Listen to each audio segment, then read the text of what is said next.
नमस्कार प्रेक्षकांनो, मालिकेच्या पुढील काही भागांमध्ये आपल्याला खूपच जबरदस्त असा ट्विस्ट पाहायला मिळणार आहे। कारण प्रियाने घरी येऊन जे कांड केलेलं आहे ते सायली अर्जुनला सांगणार आहे आणि त्याचबरोबर सायलीच्या मनात जी शंका आहे ती खरी होताना दिसणार आहे।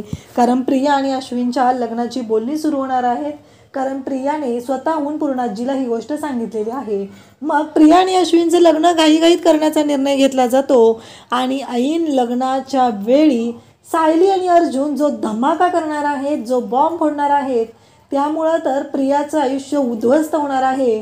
कारण एवढी सुखासुखी ती जगत होती, रविराजच्या घरी आयतं सगळं तिला मिळत होतं आणि आता तिची मात्र पूर्ण वाट लागणार आहे। हे आपल्याला पाहायला मिळणार आहे। त्यासाठी हा व्हिडिओ शेवटपर्यंत पहा। तर इकडे प्रिया आता अश्विनला बोलायला गेलेली असते। ती अश्विनला सांगत असते की अश्विन, अरे तुला माहिती आहे का, आज मी घरी आले होते आणि त्यावेळेस काय झालेलं आहे। तेव्हा अश्विन तिला विचारू लागतो की काय झालं नक्की सांग मला। अश्विन जेव्हा प्रियाला असं म्हणत असतो तेव्हा प्रिया त्याला सांगत असते की अश्विन, सायलीने आज माझा खूप मोठा अपमान केलेला आहे। माझ्या बाबतीत ती खूप चुकीचं वागलेली आहे। मला तिच्याकडून अशी अपेक्षा नव्हती, पण तिनं जे केलेलं आहे ते खूपच मोठं आहे। तिनं मला धक्के मारत घराच्या बाहेर काढलं। एवढ्यावरती थांबलेली नाही तर तिने माझा हात गॅसवरती धरलेला होता, माझा हातही तिने जाळला आहे। हे सगळं तिने अश्विनला सांगते। अश्विनला मात्र खूप राग आलेला असतो आणि घरी येण्याआधीच अश्विनला या सर्व गोष्टी कळलेल्या असतात।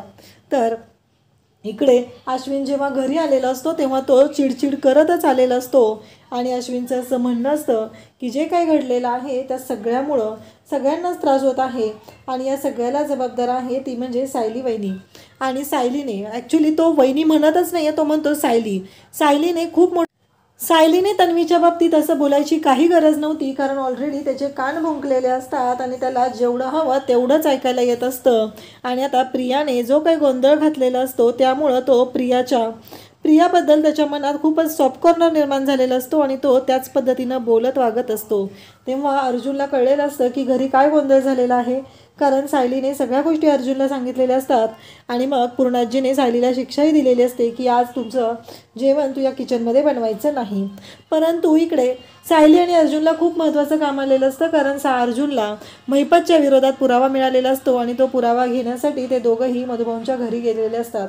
आणि मग इकडे सायलीने घरी आल्यानंतर अर्जुनला सर्व गोष्टी सांगितलेल्या असतात। तर आता प्रिया एक कांड करते। प्रिया म्हणते की प्रतिमाला, आई मला तुला काहीतरी बोलायचं आहे। तेव्हा प्रतिमा म्हणते, बोल ना, काय झालं।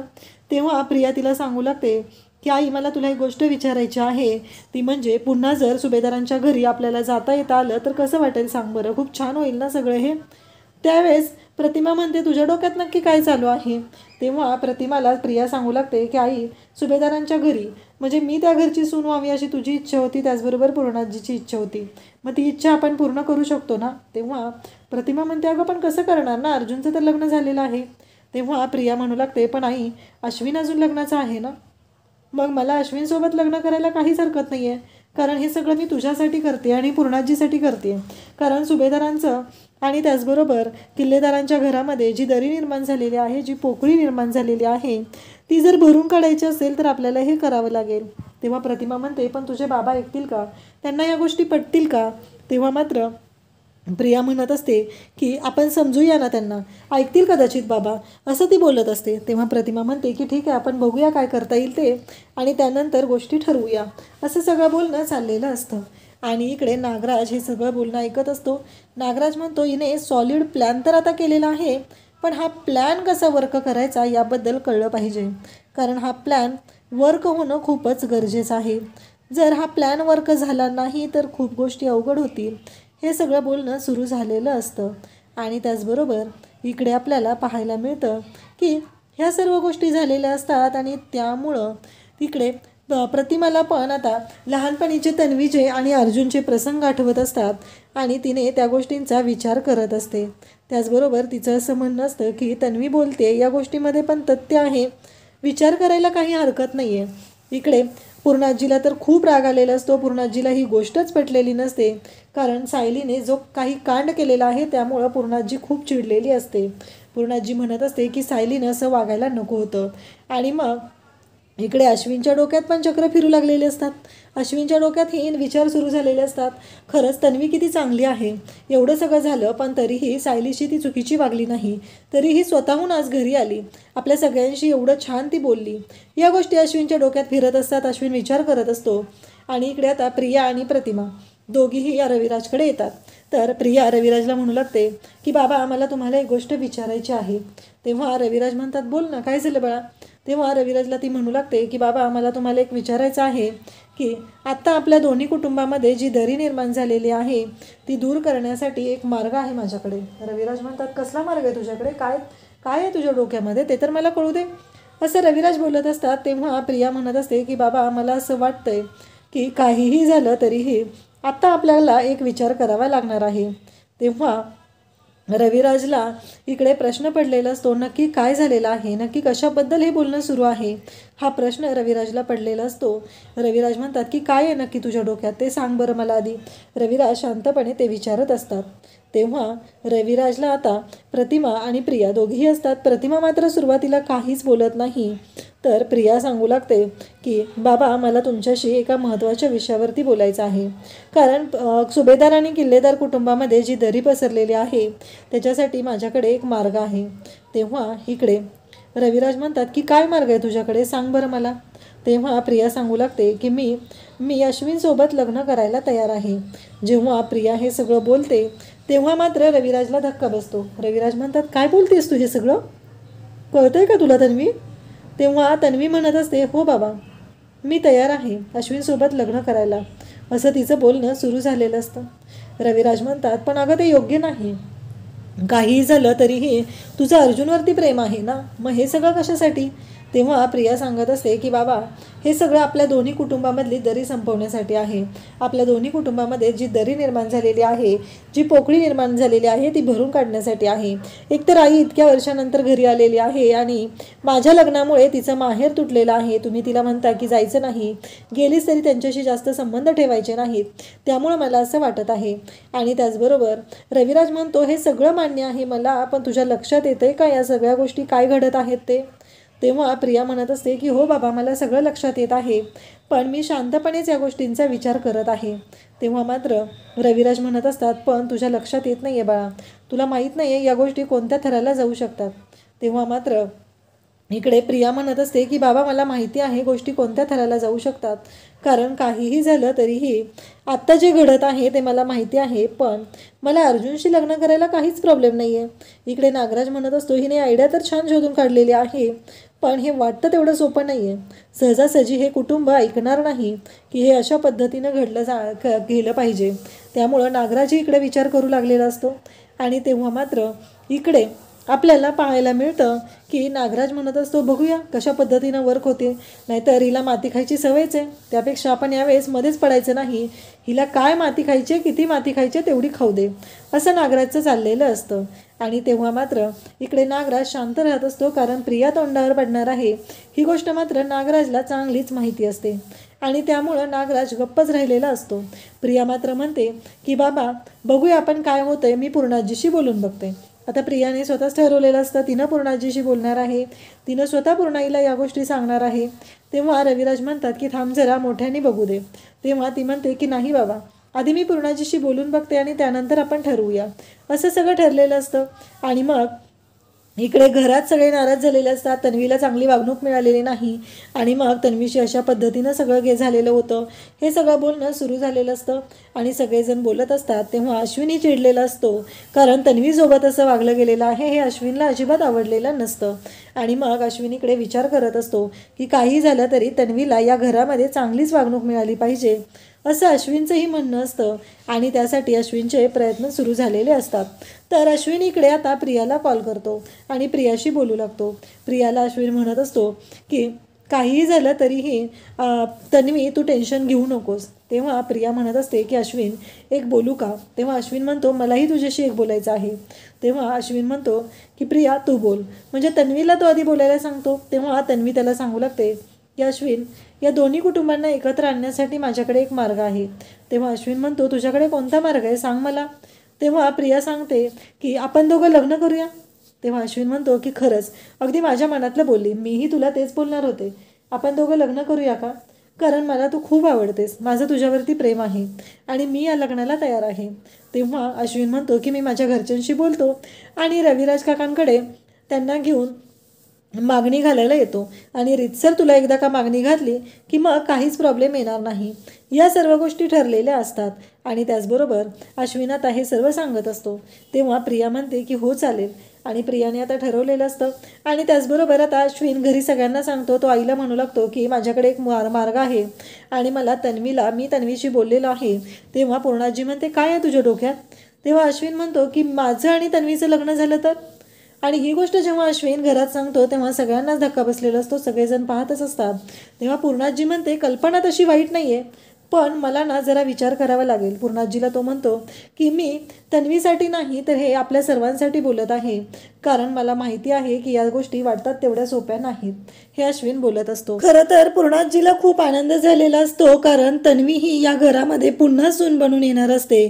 या गोष्टीचा आनंद तिला झालेला असतो. प्रतिमाला दिलेलं वचनही पूर्ण होईल, कारण प्रतिमाला काय आपण असं वचन दिलेलं नाही की तन्वी किंवा तन्वीचं आणि अर्जुनचंच लग्न होईल असं काही ठरलेलं नाही. हे सगळं ती बोलत असते.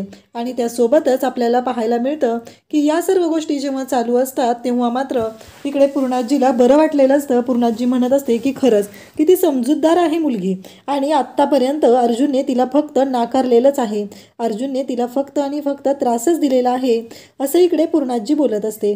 पूर्णाजीचं म्हणणं असतं की तन्वीसारखी मुलगी शोधूनही सापडणार नाही. आणि इकडे प्रियाने आता खूपच मोठा डाव टाकलेला असतो, कारण सुभेदारांची प्रॉपर्टी ही तर तिला लुबाडायची आहेच आणि त्यासाठीच तिचं हे सगळं कांड चाललेलं आहे.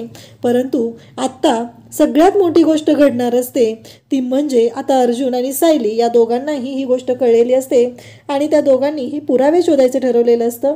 कारण आत्तापर्यंत प्रियाने जे कांड केलेलं आहे त्या बाबतीतले पुरावे शोधणं गरजेचं असतं, कारण ही गोष्ट आता सायलीला जाणवत असते. सायलीनं अर्जुनला सांगितलेलं असतं, कारण प्रिया मला असं बोललेली आहे की काहीही झालं तरीही मी या घरामध्ये पुन्हा येणार आहे आणि तन्वी किल्लेदार सुभेदारांच्या घरामध्ये पुन्हा येणार आणि तिला कोणीही बाहेर काढू शकणार नाही. हे जे तिचं बोलणं असतं हे सायलीला चांगलंच लागलेलं असतं. सायली म्हणालेली असते की नाही, काहीतरी वेगळी गोष्ट आहे आणि त्यामुळंच ती एवढ्या कॉन्फिडंटली बोललेली आहे.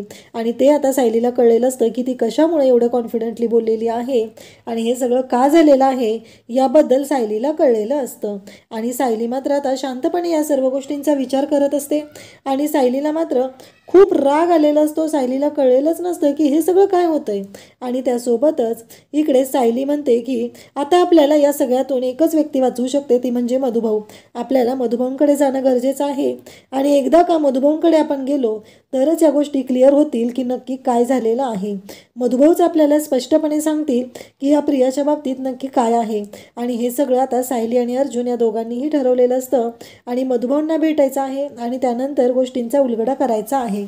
इकडे प्रियाच्या घरी आता प्रियाने सांगितलेलं आहे आणि पूर्णाजी त्याचबरोबर घरातील सगळेजण आता इकडे रविराजला फोन करतात आणि रविराजला सांगू लागतात की अश्विनसाठी आम्ही तन्वीला मागणी घालत आहोत. तेव्हा रविराज म्हणतो की पूर्णाई, याआधी 2 वेळा माझ्या मुलीचा अपमान झालेला आहे, आता जर पुन्हा तसं काही झालं तर? तेव्हा इकडे रविराजला आता पूर्णाजी म्हणते की नाही, आता तसं काही होणार नाही, कारण अश्विन कसा आहे तुम्हाला माहिती आहे. अर्जुनच्या बाबतीतल्या गोष्टी वेगळ्या होत्या रविराज. तेव्हा इकडे प्रतिमा पण म्हणत असते की हो पूर्णाई, मागही खूप वेळा तिला त्रास झालेला आहे, पण पुन्हा असं व्हायला नको आहे. हे सगळं बोलणं चालू असतं आणि तेव्हा मात्र सगळेजण बोलत असतात. तेव्हा रविराज म्हणतात की काहीच हरकत नाही आहे. मग प्रिया म्हणत असते की आपण आता ह्यावेळेस साध्या पद्धतीनं लग्न करूया आणि लवकरात लवकर हे लग्न करूया, जास्त दिवस रेंगाळत राहायला नको. तेव्हा सगळ्यांना धक्का बसतो. सगळेजण म्हणत असतात काय मुलगी आहे ही, म्हणजे स्वतःच्या लग्नाचं स्वतःच ठरवते. एक तर इतक्या दिवस आधी अर्जुनसोबत लग्न करायचं होतं, अर्जुनवर प्रेम आहे, आता अश्विनसोबत. तरीही सगळे म्हणतात की ठीक आहे, तिच्यासाठी आपण या गोष्टी मान्य करूया आणि तिच्यासाठी आपण तयार होऊया, असं सगळ्यांनी ठरवलेलं असतं. आणि सगळेजण तयार होतात. जाऊ दे, आता तरी ती लग्नाला तयार होते ना, हे सगळं व्यवस्थित होईल ना, असं सगळ्यांना वाटत आहे आणि सगळेजण तयार झालेले असतात. आणि त्याचबरोबर इकडे रविराज म्हणतात की चालेल, आता लवकरच आपण गुरुजींना बोलवून घेऊया आणि मुहूर्त काढून घेऊया, असं रविराज बोलत असतात. तेव्हा सगळेजण म्हणतात की चालेल. आता रविराजचं ठरलेलं असतं मुहूर्त काढायचं आहे, सर्व गोष्टी छान पद्धतीनं करायच्या आहेत, पण अगदी घरगुती पद्धतीनं गोष्टी होणार असतात. त्याचबरोबर इकडे प्रिया मात्र म्हणत असते की लवकरात लवकर आपण करूया. इकडे अश्विनी तयार होतो. काही हरकत नाही आहे, कारण त्यालाही जास्त मोठा तामझाम नको असतो. अगदी साध्या पद्धतीने जरी लग्न झालं तरी काही हरकत नसते असं अश्विनचंही म्हणणं असतं. त्यामुळं तोही या गोष्टींसाठी तयार होतो आणि त्यालाही काहीच हरकत नाही आहे. त्याने स्पष्ट सांगितलेलं असतं आणि मग या सर्व गोष्टी आता ठरलेल्या असतात, त्या पद्धतीनं चालू झालेलं असतं. तर इकडे प्रिया मात्र खुश झालेली असते, पण सायलीच्या डोक्यात मात्र वेगळंच सुरू झालेलं असतं. सायली कुसुमताईकडे येते आणि कुसुमताईला म्हणू लागते की कुसुमताई मला एक गोष्ट विचारायची आहे. तेव्हा कुसुम म्हणते विचार ना, काय झालं. तेव्हा सायली सांगत असते की कुसुमताई मला एक सांग, प्रिया लहान असताना कशी दिसायची गं. म्हणजे आमच्या घरी तू आल्यावर बघितलं असतील की तिचे सगळीकडे फोटो लावलेले आहेत. तेव्हा ती म्हणते की नाही गं, मला नाही आठवत, म्हणजे तुमच्या घरी फोटो लावलेत, पण प्रिया कशी दिसायची ते मला माहिती आहे. तेव्हा सायली म्हणते थांब. तेव्हा अर्जुनही तिच्यासोबत आलेला असतो. तेव्हा अर्जुनही म्हणत असतो की सांगा. तेव्हा मग सायली तिच्याकडे असलेला फोटो कुसुमताईला दाखवते आणि म्हणते ही प्रिया आहे ना गं लहानपणीची. तेव्हा कुसुमताई म्हणते नाही, कसं शक्य, ही प्रिया असू शकत नाही आहे. कुसुमताईचं हे म्हणणं सुरू झालेलं असतं. त्यावरती इकडे कुसुमताई तसं म्हटल्याबरोबर अर्जुन म्हणतो काय शुअर. तेव्हा इकडे कुसुमताई म्हणते की ही तर सायली आहे लहानपणीची. तेव्हा अर्जुन म्हणतो कसं शक्य आहे. तेव्हा आज कुसुमताई म्हणते तसे पुरावे आहेत मधुभाऊंकडे, लहानपणीचे फोटो आहेत, कारण कोणीही आश्रमात आलं तर लहान मुलांचे फोटो काढायचे मधुभाऊ, कारण मोठी झाल्यावर त्यांची ओळख पटली पाहिजे. इकडे सायली आणि अर्जुनला खूप मोठा धक्का बसलेला असतो आणि उद्याच आता अर्जुन इकडे अश्विन आणि प्रियाचं लग्न असतं.